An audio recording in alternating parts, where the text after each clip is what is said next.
Namaste friends. In this video, we are going to discuss on inclusion, proportional representation and affirmative action. Here I put one picture which said, equality may not always the best policy, so we need equity. Let's define inclusion. Inclusion is the system that calls for rightful and just sharing of all in power, resources and opportunity. Here I put abbreviation developed by Chudamani Sharma, PPD, PARO, PRESTI and GDS.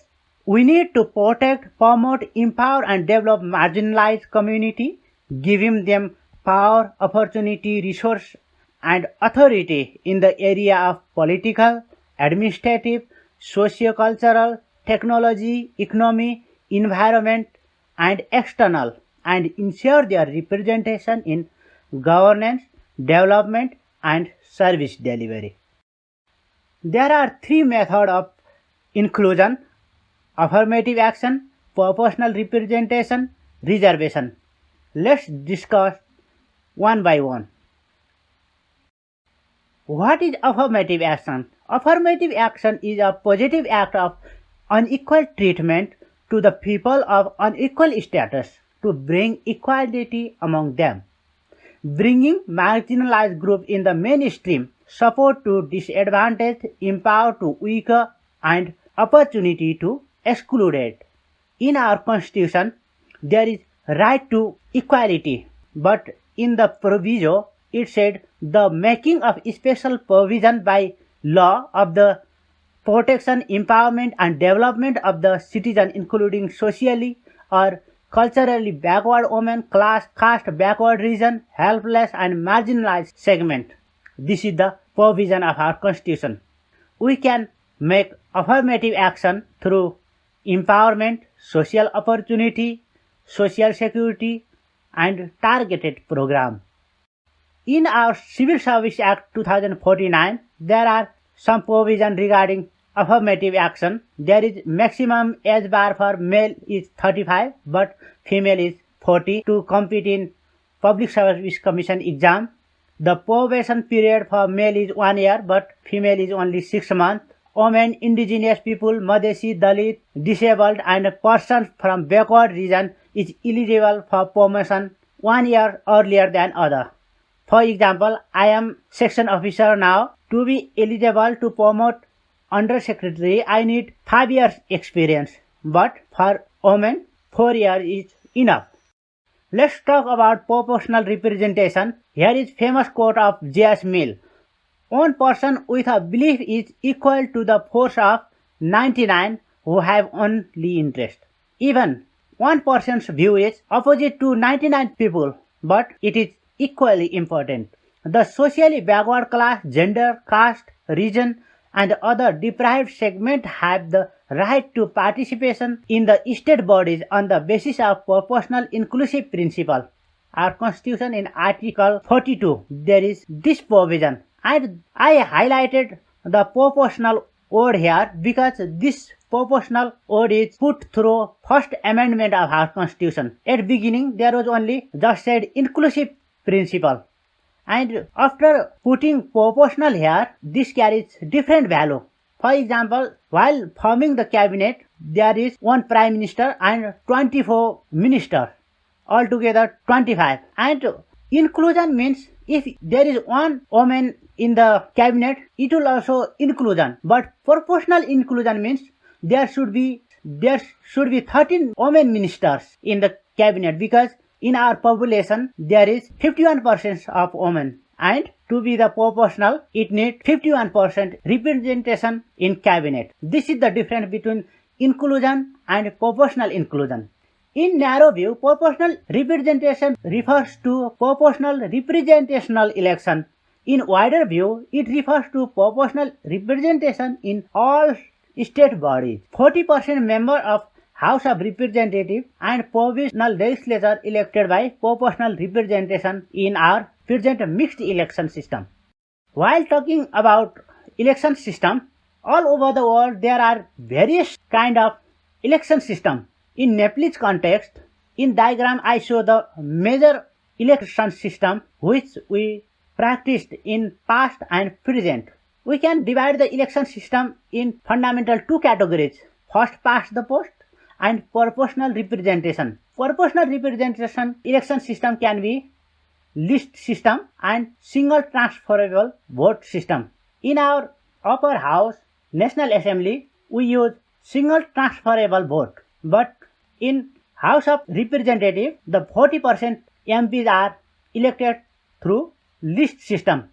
In list system, the whole country cast vote to the parties, and party already submit the list of candidates, and as per their voting weight, they elect their MPs from that list. And the list could be closed list and open list. In open list, party can pick a candidate anywhere from the list. That's why it said open list. In our first Constituent Assembly, we use open list, but parties found this practice is not good, because party leader haphazardly can choose anyone from any place of the list, and that is not predictable, not transparent. That's why from second Constituent Assembly we use closed list. In closed list, the candidate will be elected from top to bottom. You cannot elect the candidate from number 6 without electing the candidate from number 5. This is the closed list.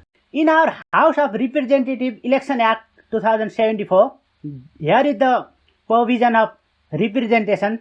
In chart, there is 31.2% elected from Khas Arya, 28.7 from indigenous community, 15.3 from Madesi, 13.8 from Dalit, 6.6 from Tharu, 4.4 from Muslim, altogether 100%. And among this, 50% should be male and 50% should be female. And altogether, in House of Representatives, there should be 33% female. There is 60% MPs come from first past the post, and proportion of the female is so low. That's why parties need to increase more than 50% female from proportional representation to ensure 33 in altogether.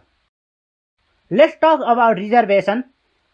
In our Civil Service Act, there is 45% civil service posts to be fulfilled by open competition be set aside and filled up by separate competition, considering the 45% as 10%. In it, women will be 33, indigenous community will be 27, Madesi will be 22, Dalit 9, disabled community 5%, backward region 4%. Reservation on the other governmental services also like security force, public corporation also draw the provision of Civil Service Act, but there is slightly different than civil service. 33% women members reserved in Federal Parliament and Provincial Parliament, 2 women members with Dalit and backward community in Ward Committee. There is the provision of reserved seat in public transport. One of the drawback of the reservation is it increases the representation, but it does not ensure the quality of the representation. That is the drawback of reservation. As we already discussed so many things, let's have quick look on constitutional provision regarding inclusion and reservation. In preamble, it said resolving to build an egalitarian society founded on the proportional, inclusive and participatory principle. In Article 4, there is the definition of state, which said inclusive state. In Part 3, there is right of social justice, right to Dalit, right of women, and right to equality. As we already discussed, in right to equality, there is provision of right to equity.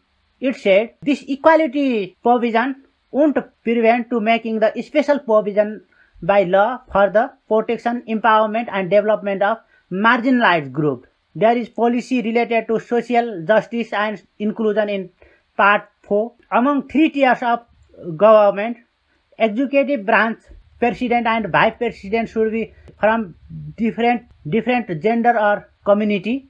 It should follow inclusive principle while forming cabinet. Candidate of chairperson and vice chairperson of local body should be from different gender. Legislature part, there is the reservation of 33% women in House of Representatives, 40% proportional inclusive election system. There is National Inclusion Commission and other commission like Women Commission, Dalit Commission, Tharu, Madesi, so on. And there is provision of appointment with inclusive principle in Article 283. These are the major provisions of inclusion in our constitution. Here are the shortcomings of inclusion. Elite group among the targeted population exploit the opportunity. To distribution of opportunity is determined by caste rather than economic standing. This inequitable practice undermines the meritocracy as deserving individuals are overshadowed by those who benefit from caste-based advantage.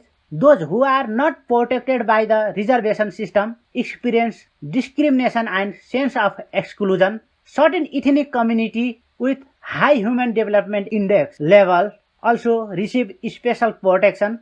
The lack of accurate and comprehensive database reflecting the true extent of economic deprivation, the feeling of unfairness experienced by the non-protected community contribute to brain drain, reduce competitiveness, and impede innovation. These are the shortcomings of inclusion. Here we come to conclusion.